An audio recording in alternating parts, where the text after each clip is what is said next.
mais j'espère que vous êtes nombreux à la maison. Alors nous pouvons aussi continuer de louer le Seigneur ensemble. Merci pour ces jeunes qui ont participé. Merci pour ces gens qui ont partagé les passages bibliques qui parlent de la grandeur, la fidélité de notre Dieu. Alors j'aimerais lire avec vous deux passages dans 1 Jean chapitre 3 d'abord. 1 Jean chapitre 3. Je vais lire le premier 3 versets. 1 Jean 3, verset 1. Écoutons la parole de Dieu. Voyez quel amour le Père nous a témoigné pour que nous soyons appelés enfants de Dieu, et nous le sommes. Si le monde ne nous connaît pas, c'est qu'il ne l'a pas connu. Bien-aimés, nous sommes maintenant enfants de Dieu. Et ce que nous serons n'a pas encore été manifesté, mais nous savons que lorsque cela sera manifesté, nous serons semblables à lui parce que nous le verrons tel qu'il est. Quiconque a cette espérance en lui se purifie comme lui-même est pur. Et puis dans 1 Jean chapitre 4, à partir du verset 9, l'amour de Dieu a été manifesté envers nous en ce que Dieu a envoyé son Fils unique dans le monde afin que nous vivions par lui. Et cet amour consiste non point en ce que nous avons aimé Dieu, mais en ce qu'il nous a aimés et a envoyé son Fils comme victime expiatoire pour nos péchés. Bien-aimés, si Dieu nous a ainsi aimés, nous devons aussi nous aimer les uns les autres. Personne n'a jamais vu Dieu. Si nous aimons les uns les autres, Dieu demeure en nous et son amour est parfait en nous. Nous connaissons que nous demeurons en lui et qu'il demeure en nous, en ce qu'il nous a donné de son esprit. Et nous avons vu et nous attestons que le Père a envoyé le Fils comme sauveur du monde. C'est lui qui confessera que Jésus est le Fils de Dieu. Dieu demeure en lui et lui en Dieu. Et nous avons connu l'amour que Dieu a pour nous et nous y avons cru. Dieu est amour et celui qui demeure dans l'amour demeure en Dieu et Dieu demeure en lui. Jusqu'à là, la lecture de la parole de Dieu. Alors on va prier ensemble. Seigneur notre Dieu, notre Père Céleste, ce matin, ce dernier dimanche de l'année 2020, nous venons ensemble pour t'adorer, pour te louer. Nous venons ensemble pour écouter ta parole. Et Seigneur, je te prie que tu nous parles par ton esprit, que nous soyons réconfortés, fortifiés, assurés, que nous puissions voir combien tu es grand et magnifique, que tu es un Dieu en qui nous pouvons avoir entièrement confiance tous les jours de la vie. Merci Seigneur pour ta présence. Merci pour ta bonté, ta compassion et ton amour. Au nom de Jésus. Amen. Alors, ça arrive à moi de parler ce dimanche qui est le dernier dimanche de l'année 2020. Et 2020 est presque terminé. Il reste encore quelques jours. Nous ne serons pas déçus de voir la fin de cette année.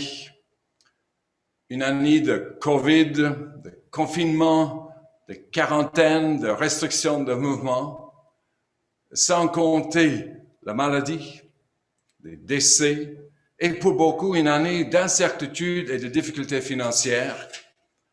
Peut-être une année où vous avez été déçus de quelqu'un ou même de vous-même. Nous espérons une meilleure année 2021. Partout, d'ailleurs depuis, je pense, le mois de mars, on voit les arcs-en-ciel avec le mot « ça va bien aller ».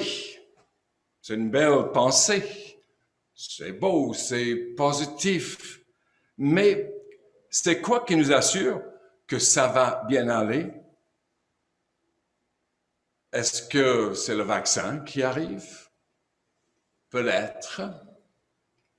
Mais pour moi, je n'en sais rien parce que, vous savez, on va distribuer les vaccins selon certains critères. les personnes âgées, très âgées dans les foyers, d'abord les premiers, les personnes qui en prennent soin, après cela, et puis il y a toute une liste. Je pense, moi, je me trouve dans la 5e ou 6e catégorie. Alors, selon cela, si tout va bien, je peux avoir le vaccin vers le mois de septembre. Alors, on espère que tout le monde puisse l'avoir avant la fin de 2021. Quel bel espoir! Alors, peut-être j'aurai le temps d'avoir le COVID 5 fois avant le mois de septembre. Qui sait? Est-ce que notre espoir, c'est est-ce que ça va bien aller? Parce que le virus décide de disparaître de lui-même, qu'il n'y aura plus. Comme dans le passé, d'autres pandémies s'est arrêté comme cela. Mais qu'est-ce qui peut nous soutenir dans les jours et les semaines qui vont venir? Parfois, on a l'impression qu'on risque d'être submergé par les circonstances qu'on vit actuellement. Comme si on s'enfonce dans un marécage. On a besoin, dans ce moment-là, d'un appui solide pour faire face à l'avenir. Car dans ce monde, il n'y a aucune certitude, aucune vraie sécurité. Et en pensant à ce matin, je me suis dit, qu'est-ce que je peux vous dire? Je peux vous laisser avec quel message pour vous aider, pour m'aider à faire face à un avenir incertain. Vous savez, enfin pour moi, l'année passée, l'année écoulée me rappelle un événement que j'ai vécu il y a environ 40 ans. À ce moment-là, on vivait en Belgique. Et on était en vacances en Italie avec plusieurs familles. Et un jour, un ami et moi décidons de nager assez loin de la plage. La mer était belle, il n'y avait pas trop de vagues, c'était vraiment magnifique. Alors nous avons nagé pendant peut-être 1 heure, puis on décide de faire demi-tour pour revenir à la plage. Et quand je regardais, la plage m'apparaissait très, très loin. Et je peux dire que je ne suis pas un nageur si fort que cela. Je nage, mais les longues distances, ce n'était pas ce que je préférais. Mais enfin, la plage était au moins presque 1 kilomètre de nous. Mais c'est pas grave, parce que dans presque 1 heure, on a nagé jusqu'à là, ça va aller bien. Mais après avoir nagé à peu près 15 minutes, j'ai constaté que nous n'avons pas fait beaucoup de progrès. On avait avancé peut-être juste quelques pieds. C'était quoi le problème? En quittant la plage, nous avons nagé avec le courant, c'est la marée basse. Et maintenant, nous nageons contre courant. Ça faisait toute la différence. J'ai essayé de toucher le fond, mais l'eau à cet endroit était bien trop profond. L'anxiété s'installe. La panique n'était pas très loin. Que faire? Il y avait quelques petits bateaux à 100 de pieds de nous. Peut-être je devrais appeler au secours, mais peut-être aussi j'étais un peu orgueilleux. Mais j'ai continué de nager le mieux possible. J'ai avancé quelques pieds. Et cette fois-ci, j'ai mis un pied vers le fond et ma grande joie, j'ai touché du solide. Quel soulagement! Quelle assurance! Le reste du voyage vers la plage s'est fait sans anxiété. Malgré la fatigue, malgré une crampe dans ma jambe, je savais que si je devenais trop fatigué, je peux toujours mettre mes pieds sur un fond solide pour me reposer ou même marcher jusqu'à la plage. Et je dois dire, quelle joie d'être de nouveau sur le sable sec et chaud. Dans les circonstances actuelles, il serait facile de se sentir dans une situation semblable, se sentir pris dans un courant sans savoir si on s'en sortira bien. Mes frères et mes sœurs, nous avons besoin d'un appui solide. Et pour nous, le seul appui sur lequel nous pouvons vraiment compter, c'est Jésus. Il est là pour nous. Ses promesses sont là pour nous. Par exemple, Jésus a dit, Venez à moi, vous tous qui êtes fatigués et chargés, je vous donnerai du repos. Et encore, l'apôtre Paul écrit, toutes choses concourent bien de ceux qui aiment Dieu, de ceux qui sont appelés selon son dessein. Ou la promesse de Dieu quand il déclare, ne crains rien car je suis avec toi. Ne promène pas des regards inquiets car je suis ton Dieu, je te fortifie. Je viens à ton secours, je te soutiens de ma droite triomphante. Et vous savez, Dieu tient ses promesses, il tient toujours ses promesses, car il est fidèle et il nous tient dans ses mains. Nous pouvons nous appuyer sur lui et trouver une assurance et une paix face à un avenir incertain.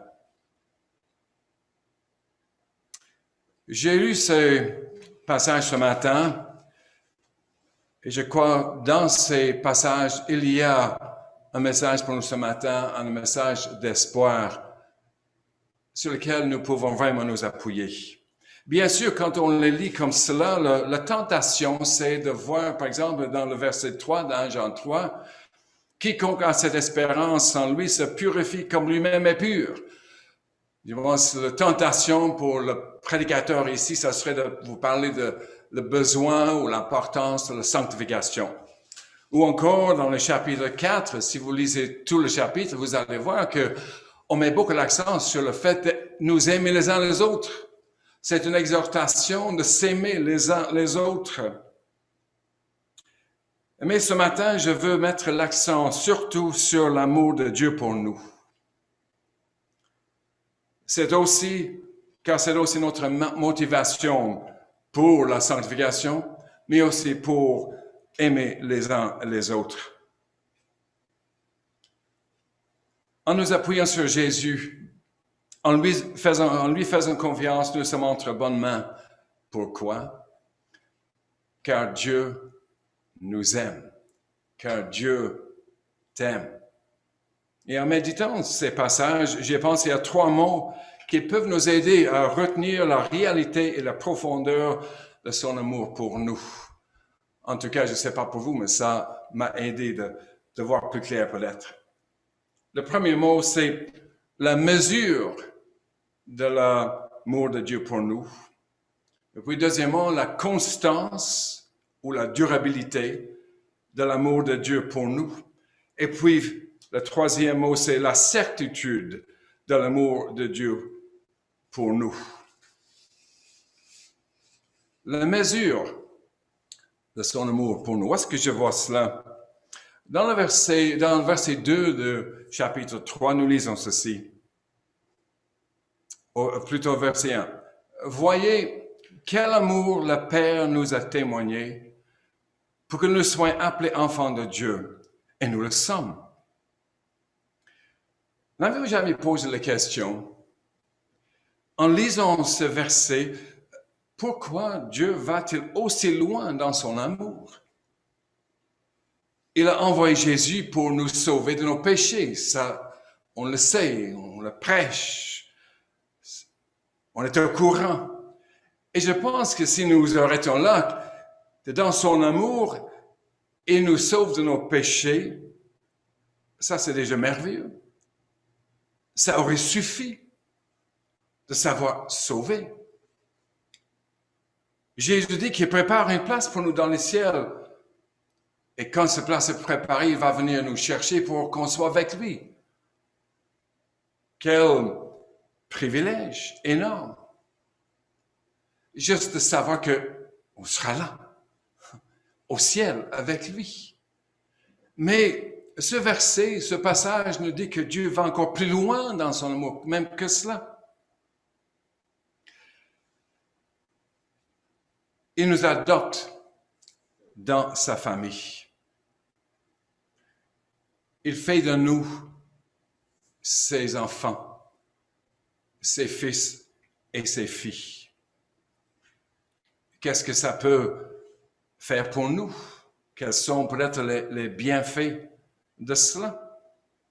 De savoir que le Dieu Tout-Puissant, le Créateur de toutes choses, qui n'a besoin de rien ni de personne, nous invite à l'appeler Père. On a lu, quelqu'un a lu tantôt dans Ésaïe 43, et c'est un passage qui me touche beaucoup. Et j'avais entendu juste hier encore un de ces versets qui m'a vraiment fait du bien. Dieu est notre Père. Et parce qu'il est notre Père, il nous dit ceci, « Ne crains rien, car je te rachète. Je t'appelle par ton nom.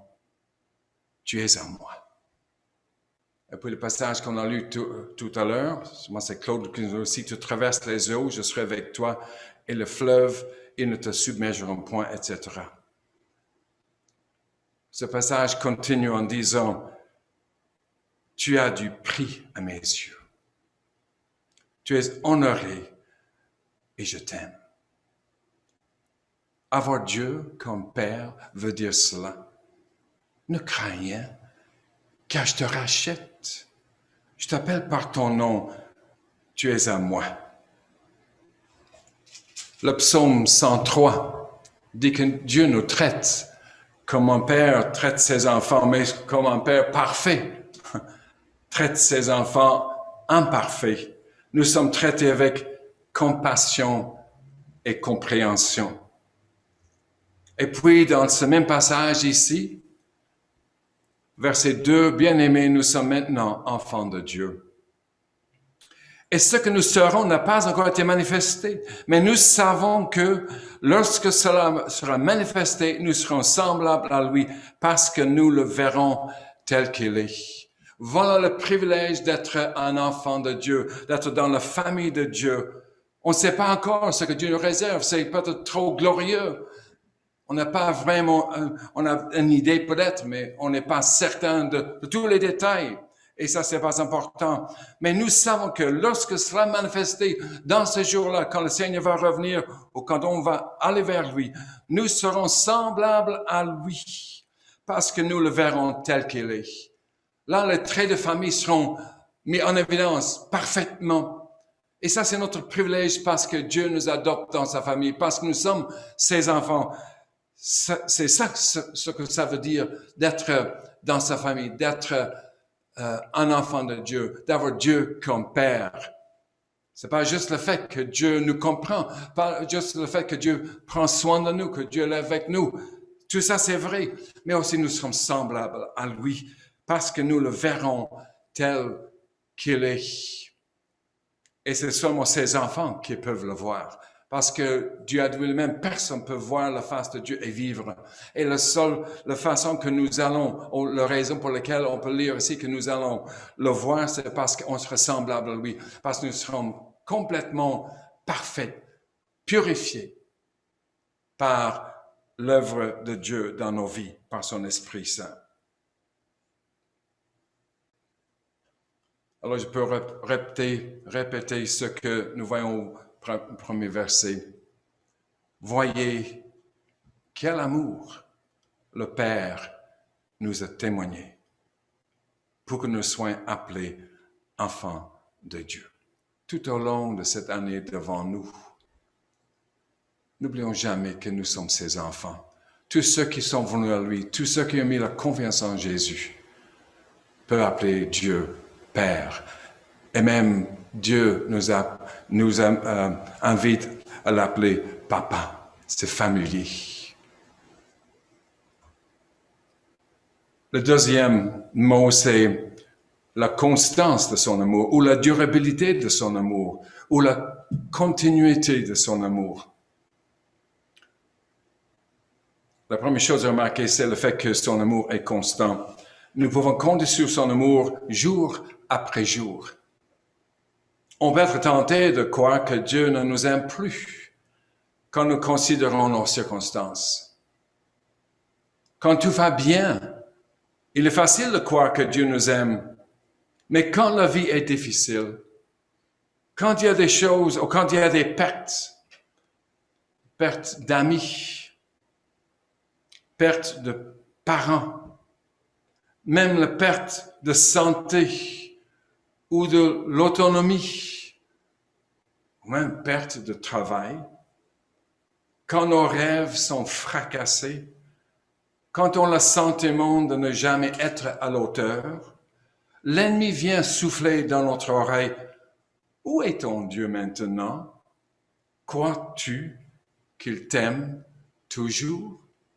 Et ça, c'est une tentation qui vient, je pense, à tout le monde.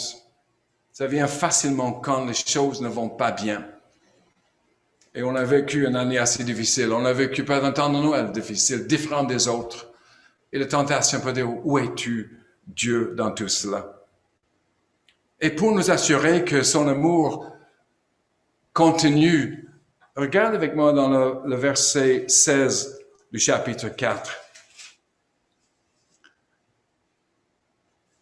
Le verset 16 dit ceci.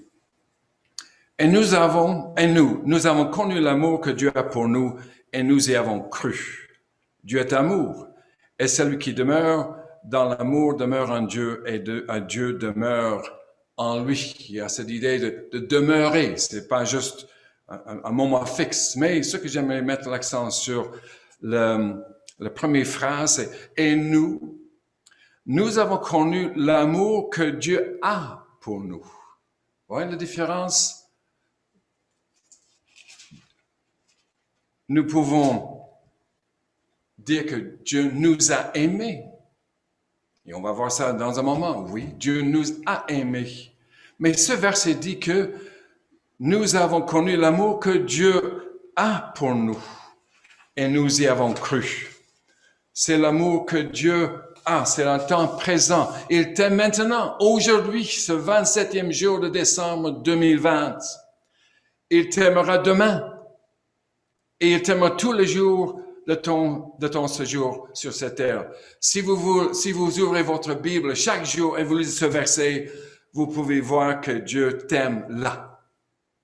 Et ça, c'est merveilleux. En tout cas, pour moi, de se savoir aimer tous les jours. C'est pas juste du passé.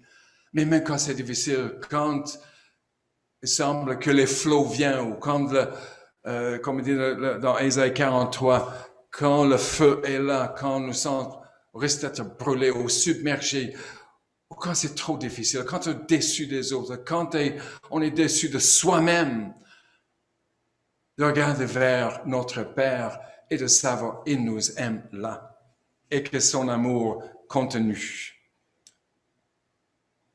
Comme Paul a dit dans Romains 8, 38 et 39, et je continue juste le verset que Timothée a cité tout à l'heure. Il se dit, j'ai l'assurance que ni la mort, ni la vie, ni les anges, ni les dominations, ni les choses présentes, ni les choses à venir. Ça fait 2021, toutes les choses à venir dans cette année. Ni les puissances, ni la hauteur, ni la profondeur, ni aucune autre créature ne pourra nous séparer de l'amour de Dieu manifesté en Jésus, notre Seigneur. Son amour est là. Son amour est constant. Son amour dure toujours et dure éternellement.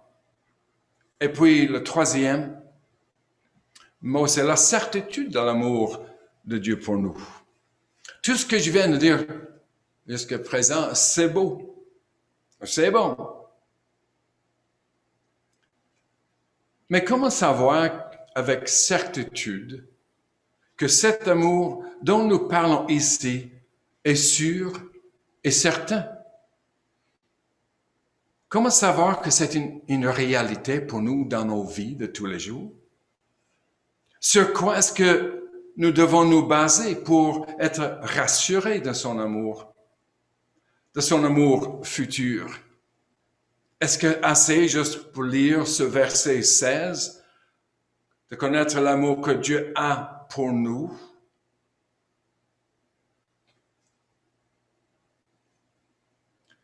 Mais quand nous voyons son amour passer, cela nous dit qu'on peut regarder vers l'avenir avec confiance, car ce même amour sera là pour nous. Comme le verset 1 du chapitre 3 dit, voyez quel amour le Père nous a témoigné. Dans le chapitre 4, versets 9 et 10, nous lisons ceci. L'amour de Dieu a été manifesté envers nous, en ce que Dieu a envoyé son Fils dans le monde afin que nous vivions par lui. Et cet amour consiste non point en ce que nous avons aimé Dieu, mais en ce qu'il nous a aimés et a envoyé son Fils comme victime expiatoire pour nos péchés. Ça, c'est un regard en arrière. Comme je pense que quelqu'un a remarqué, moi c'est John Piper qui parle de la grâce qui vient de passer, la grâce passée, mais qui nous aide à voir vers la grâce à venir, la grâce future.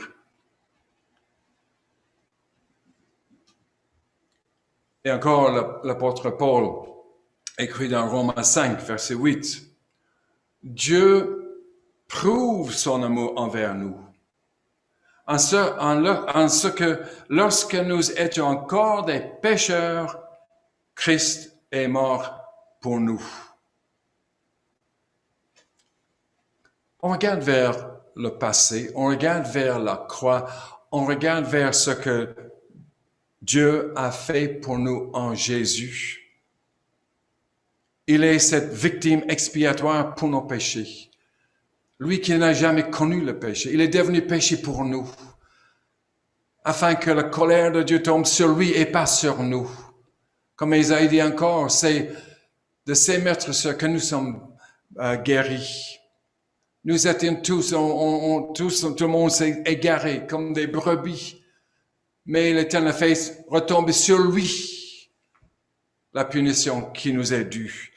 Bien sûr, ça c'est le passé, il y a presque 2000 ans. Mais Dieu a fait cela et cet acte que Jésus a accompli à la croix, c'est fait par l'amour de Dieu, car Dieu a tant aimé le monde qu'il a donné son Fils. Et nous avons pensé, j'espère, en tout cas, nous avons pensé ce Noël à Jésus qui est venu sur terre. Ça, c'est la preuve de son amour. Ça, c'est bien sûr dans le passé. Dieu a prouvé son amour envers nous. Lorsque nous sommes encore des pécheurs, nous sommes encore des ennemis, Christ est mort pour nous. Et quand vous êtes, quand moi je suis tenté de douter de son amour, contemplons de nouveau le prix que Dieu a payé pour t'avoir avec lui. Et de savoir qu'il a fait parce qu'il t'aime. En conclusion, 2021 peut être meilleur que 2020. On l'espère. Et on peut en parler dans un an pour voir si c'est arrivé, oui ou non. Mais quoi qu'il arrive, au lieu de sombrer dans nos circonstances et difficultés, regarde en haut vers celui qui nous aime et qui nous tient chaque jour. Pensons à Dieu qui nous adopte dans sa famille, comme dit ce chanteur tout à l'heure. Pensons à Dieu que nous pouvons appeler Père. Ce Dieu qui nous tient par la main. Et même quand moi j'ai plus la force, quand vous n'avez plus la force de le tenir, il est toujours là. Il nous tient. En dessous de nous sont ses bras triomphants, puissants. Et je termine avec les mots d'un chant qui m'a fait beaucoup de bien. Ce chant qui a comme titre « Il me tiendra ferme ». Quand ma foi est défaillante, Jésus me tient ferme. Si le tentateur me presse, Christ me tiendra ferme. Seul, je ne saurais jamais garder le chemin, vacillant est mon amour. Jésus prend ma main. Ses enfants sont toute sa joie. Jésus les tient fermes. Cher et précieux à ses yeux, il les tiendra fermes. Sûr et sauve mon âme en lui. Solides ses promesses, rachetées à un grand prix, il me tiendra ferme. Pour ma vie, sa vie il donne. Jésus me tient ferme. La justice est satisfaite. Christ me tiendra ferme. Mort avec lui, mais je vis. Jésus me tient ferme. Foi ici, là-haut, la vue. Christ me tiendra ferme. Jésus me tient ferme. Oui, il me tient ferme. Pour toujours, j'ai son amour. Il me tiendra ferme. Mes frères et sœurs, nous pouvons compter sur cette vérité tous les jours de notre vie ici-bas. Parce que Dieu est notre Père. Parce qu'il nous aime toujours. Et parce que nous sommes à lui. À Dieu soit toute la gloire. Amen. Prions. Seigneur, merci parce que nous pouvons t'appeler Père ce matin. Merci parce que tu nous as adoptés dans ta famille. Ces grandes preuves, ces grandes démonstrations de ton amour qui nous montrent la profondeur de ton amour, la grandeur de ton amour, mais aussi la sécurité pour nous de ton amour, parce que tu nous aimes et tu sais ce qui est bien pour nous. Et nous avons l'assurance que la vie peut nous amener n'importe quoi, mais nous sommes entre bonnes mains parce que nous sommes entre tes mains. Et parce que tu nous gardes, tu nous garderas.